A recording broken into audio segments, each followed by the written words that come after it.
Jorge, Belén, retomando el tema que venimos conversando, lo de la representatividad del pueblo, ¿no? en sus instituciones, sus órganos, me quedó picando ahí un poco la idea que tocaste vos de esta comparación de cómo se desarrolló, por ejemplo, Estados Unidos después de su independencia y qué pasó con nuestro Congreso luego de la independencia, ¿no? Y esto que mencionabas, de hasta incluso una continuidad en los hombres.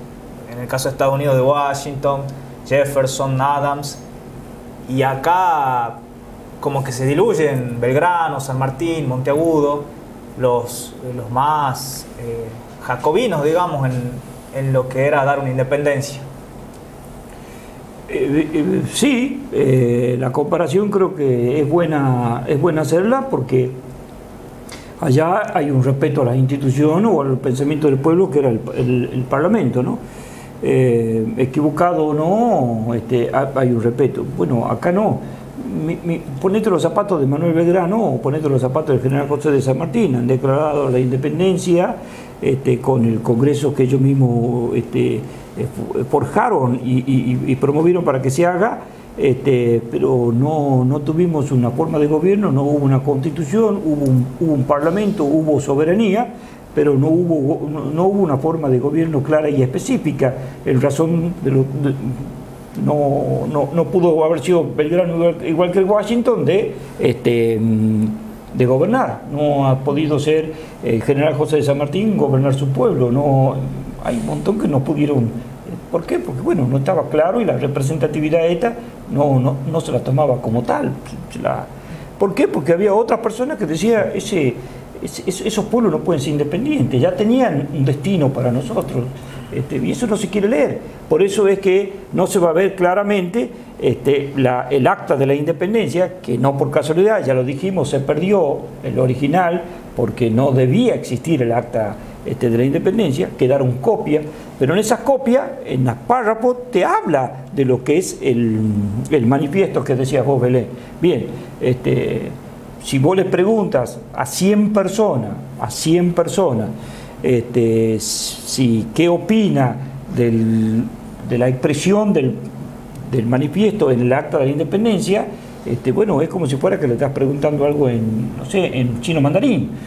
Pero no leíste el acta de la independencia, sí, una media hojita, una cosita así, bueno, no lo he leído. Bueno, entonces si no has leído que existe un manifiesto, mucho menos vas a leer el manifiesto, que es toda una expresión política. Y era el orden. Declarada la independencia, vamos a gobernar, gobernamos con orden. ¿Listo? Bueno, pero esto tampoco sucede.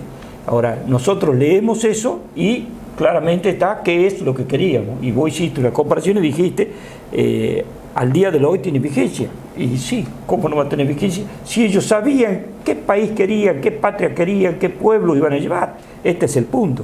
Fíjate vos que yo estoy acá con un libro de la Asamblea del año 1813, a donde la Asamblea del año 1813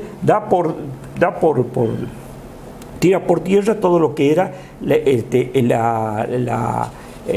mita y el yanaconazgo, entre otras cosas, ¿no? La extinción del tributo, la mita, la encomienda y el yanaconazgo. Bueno, para la gente entender esto de la mita era sacar a los indios que trabajaban o a los originarios que trabajaban por obligación, por un salario ínfimo dentro de lo que eran las minas. Y el yanaconazgo era lo mismo, pero en tareas rurales, entendiendo que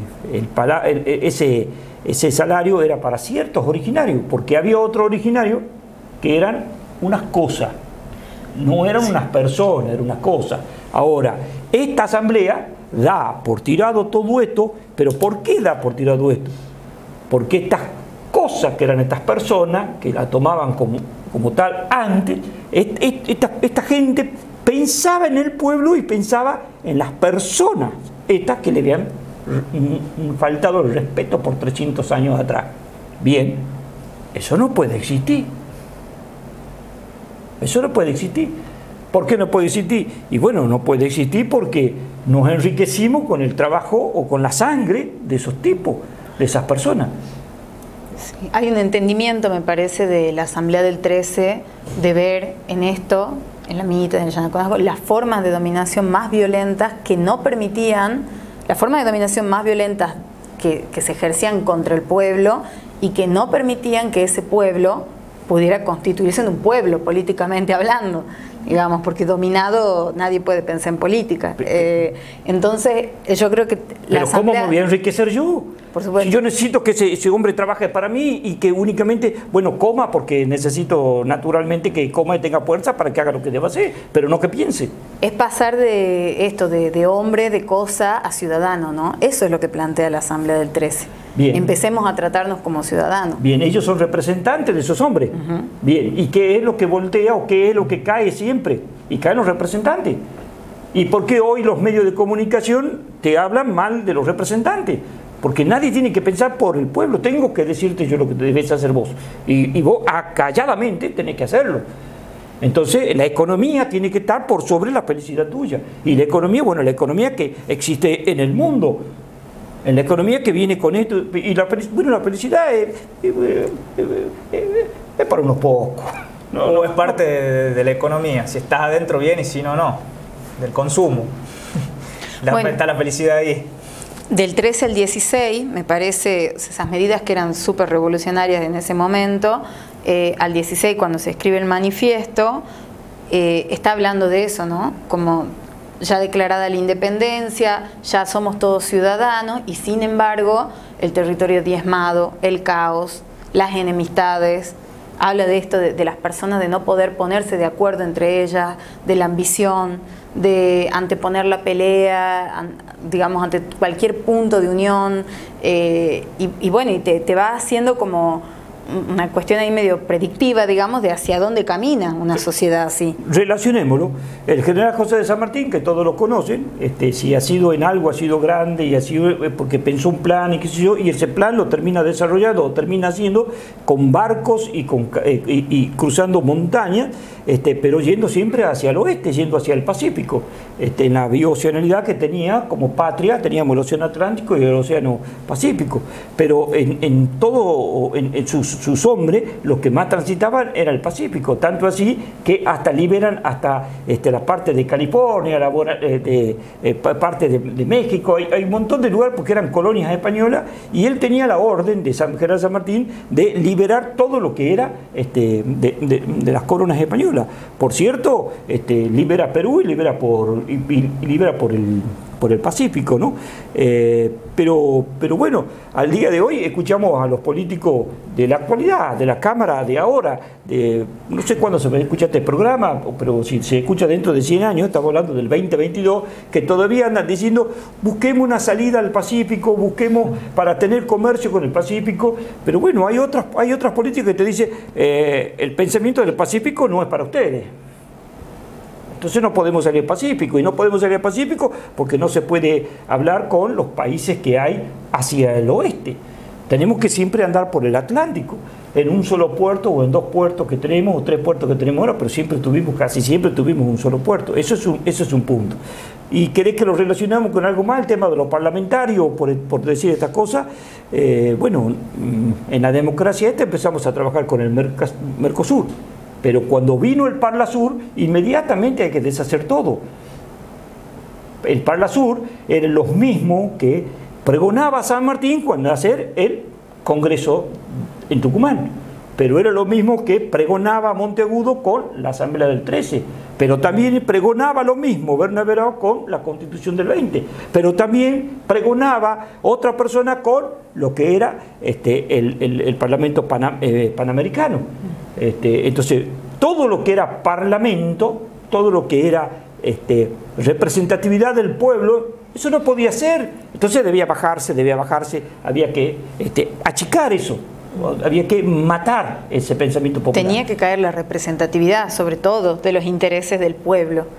Y claro, ir aislando, me parece como esa era la estrategia, ¿no? Empezar a aislar a las personas, a los representantes también, para que se representen ellos mismos y o caigan y surjan nuevos líderes, que al día de hoy vemos representantes así que tienen formas, ¿no? Me parece, de estrategias distintas quizá de deslegitimar su función política y el deber que eso conlleva. Bueno, tenemos uno que anda rifando su salario que es claramente una estrategia de deslegitimar la función, digamos. Bueno, me parece que eso ya en ese momento... Cualquier periodista también lo hace, ¿no? Sí, sí, y a veces lo hacen los mismos hombres que están sentados en la banca, que cuando se ponen a pelear cuestiones personales con el otro, no dejan de ser unos tristes títeres de del objetivo final de grandes políticas internacionales, más no conversar de las políticas que el pueblo necesita. ¿A quiénes están siendo funcionales? Es lo que siempre lo planteamos acá, digamos, porque claramente al común del pueblo no. Eso no le funciona. ¿O qué está pasando? Que los representantes que votamos son sintomáticos de estas peleas que tenemos en la sociedad también y estas divisiones. Correcto. Que no logramos acordar, ¿no? Correcto. Bueno, eso es lo que nosotros deberíamos ver y deberíamos tener. Pero hoy vos tenías unos puntos marcados que me interesan sobre el tema del manifiesto. Querías vos... No, bueno, esto, digamos, lo de la representatividad es un punto... los posibles escenarios que plantean que van a pasar, hay algo muy interesante que dicen ahí en el manifiesto, que dice, bueno, si ustedes lo que están buscando es llegar al caos más extremo y dejar que la guerra civil ocurra, y creen que de esa manera después se va a poder erigir algún tipo de orden, porque es lo que viene después de la desesperación, dice, como son ingenuos, no va a suceder, porque nunca pueden hacer la vida de la muerte. O sea, y lo que sí va a pasar es que uno va a llegar tan debilitado que va a venir un tirano que va a utilizar ese espacio vacío de política para hacer un abuso. Claro. Digo... Vos me estás diciendo que ellos en el año 16 ya hablaban que si dentro de un par de años peleamos unitarios y federales, que iba a venir otra persona a querer, o que peronistas, antiperonistas, o radicales, antirradicales, o conservadores, o ahora la grieta, que esa división nunca va a venir algo bueno, porque eso es lo impolítico, te decía, lo apolítico, era lo... Hace un llamado, me parece una alerta, digamos, al pueblo, de decirle, no sean ilusos, no va a suceder que de esa dicotomía de pensamiento surja verdaderamente una alternativa. Es imposible. Lo que sí va a suceder es que va a venir un tirano que va a utilizar eso y lo va a hacer completamente funcional a sus intereses. Claro. De hecho, sí, quizás no es que el tirano ya viene actuando desde antes, fogoneando esa dicotomía. El fogonero de la frase, decimos. Así es, por detrás de escena, quizás. Sin duda, sin duda. Ahora, con lo que estamos viendo, hay una claridad absoluta de lo que después lo que nos ha pasado en el tiempo, ¿no? Pero ¿cómo le hacemos entender al televidente o a la gente que nos está escuchando que esto se escribía en un congreso, que era el Congreso de Tucumán, un congreso soberano que pensaba en política después de la independencia, pero claro, ese congreso después nos trasladan a Buenos Aires, y en Buenos Aires el congreso termina cayendo, como cayó la asamblea, como cayeron... ¿Cómo explicamos que ese pensamiento ya hablaba con una mirada, una visión hacia adelante? Porque ¿cómo hacemos entender a la gente que eso se escribió entre el año 1816, se pensaba y estaba manifiesto en 1816, y después pasaron las cosas que pasaron hasta el año pasado o hasta el día de hoy que se escribe la grieta? Entonces, esperá que ya viene un salvador después de la grieta que tenemos ahora en el día de hoy. Eso lo tenemos que decir a la gente. No, el tirano. ¿Lo decimos nosotros? No, lo dijeron los padres de la patria en ese manifiesto. Me parece que es oportuno que recordemos que estamos en el mes de la reflexión de la memoria. ¿Qué tema, no? Reflexionar verdaderamente la memoria. Lo digo porque qué difícil que es por ahí pensar nuestra actualidad desde estos acontecimientos y con esta continuidad histórica. ¿Qué pasa con nuestra continuidad histórica, no? Colectiva? ¿La tenemos en la mente? ¿No la tenemos en la mente? ¿Quién conoce el manifiesto? Digo, no porque acá, digamos, esté la solución, pero digo, siempre la memoria es un soporte, es el soporte con el que los pueblos van creciendo y van aprendiendo de sus errores.